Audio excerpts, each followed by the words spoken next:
அனைவருக்கும் வணக்கம்.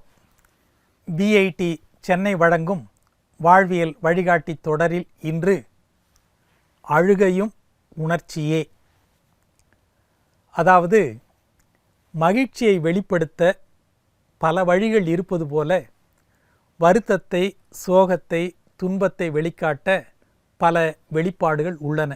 அவற்றில் ஒன்றுதான் அழுகை. அழுகையில்தான் நம் வாழ்க்கை ஆரம்பிக்கிறது. அழுகை குழந்தைகளின் மொழி. வளர்ந்து பெரியவர்களான பிறகும் பல காரணங்களுக்காக நாம் அழுகிறோம்.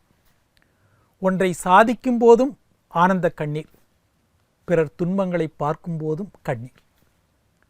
வார்த்தைகளால் வெளிப்படுத்த முடியாத உணர்ச்சிகளை நம் கண்களிலிருந்து வழிந்தோடும் கண்ணீர் வெளிப்படுத்துகிறது. கண்ணீர் நம்மை செயல்பட வைக்கிறது.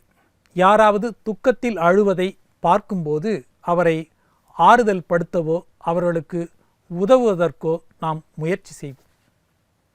அழுகை துக்கத்தின் வடிகால். ஒருவர் உணர்ச்சிகளை வெளிப்படுத்தாமல் அழுகையை கட்டுப்படுத்தி கொண்டே இருந்தால் அவருடைய உடல் நலம் பாதிப்புக்குள்ளாகும். நம் உணர்ச்சிகளை வெளிப்படுத்துவதற்கு கடவுள் செய்திருக்கும் ஒரு அற்புதமான ஏற்பாடுதான் அழுகை. அழுகை இன்று வரை ஒரு புரியாத புதிராகவே இருக்கிறது என்றால் அது மிக இல்லை. கண்ணீரில் 3 விதம். ஒன்று அடிப்படை கண்ணீர், பேசல் டியர்ஸ் என்பார்கள். கண்கள் பாதுகாப்பாகவும் வழுவழுப்பாகவும் இருக்க கண்ணீர் நாளங்கள் இந்த கண்ணீரை எப்போதும் உற்பத்தி செய்து கொண்டே இருக்கின்றன. கண் சிமிட்டும் போது இந்த கண்ணீர் கண்கள் முழுவதும் பரவுகின்றது. சரி, இரண்டாவது எதிர்வினை கண்ணீர், ரிஃப்ளெக்ஸ் டியர்ஸ். கண்களில் ஏதாவது தூசி விழுந்தால் அல்லது அதிக நெடியினால் கண்களில் எரிச்சல் ஏற்பட்டால் வருவதுதான் இந்த கண்ணீர். கொட்டாவி விடும்போதும் சிரிக்கும் போதும் கூட இந்த கண்ணீர் வரும்.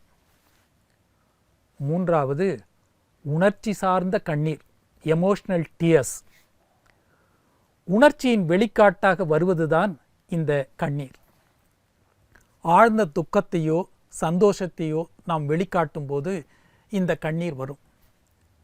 பொது இடங்களில் உணர்ச்சிகளை வெளிப்படுத்தக்கூடாது என்பது மேற்கத்திய, அதாவது ஆங்கிலேய மரபு.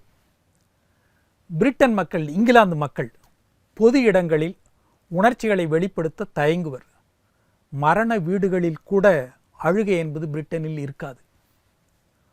ஆங்கிலேயரிடம் அடிமையாக இருந்த இந்தியா என்பதால் தானோ என்னவோ இந்தியாவும் தற்போது ஒரு அழுத்தமான இந்தியாவாக மாறி வருகிறது.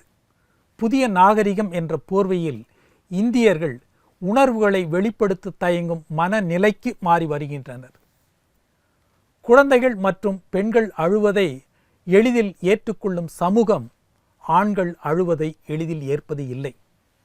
அழுகை என்பது கோழைத்தனத்தின் வெளிப்பாடாக கருதப்படுவதால் பெண்களும் கூட துக்கத்தின் போது அழுவதில்லை. மரணத்தின் போதும் அதனை தொடர்ந்து வரும் நாட்களில் நிகழும் அந்தி சந்தி என்று சொல்லுவார்கள். அந்த நிகழ்வின் போதும் அழுகைகளுக்கு நாகரிகம் என்ற பெயரில் விடை கொடுத்தாகிவிட்டது. கிராமப்புறங்களில் அழுவதற்கு தொழில் ரீதியாக கலைஞர்கள் வருகின்றனர். அவர்களும் கிடைக்காத போது ஒலிபெருக்கிகள் தான் கை கொடுக்கின்றன. வாழ்க்கையின் தொடக்கமும் அழுகைதான், முடிவும் அழுகைதான். தொடக்கத்தில் நாம் அழுகிறோம், முடிவில் பிறர் அழுகிறார்கள். கண்ணீர் உப்பு கலக்காவிட்டால் வாழ்க்கை சுவைக்காது என்பார் கவிக்கோ அப்துல் ரஹ்மான் அவர்கள்.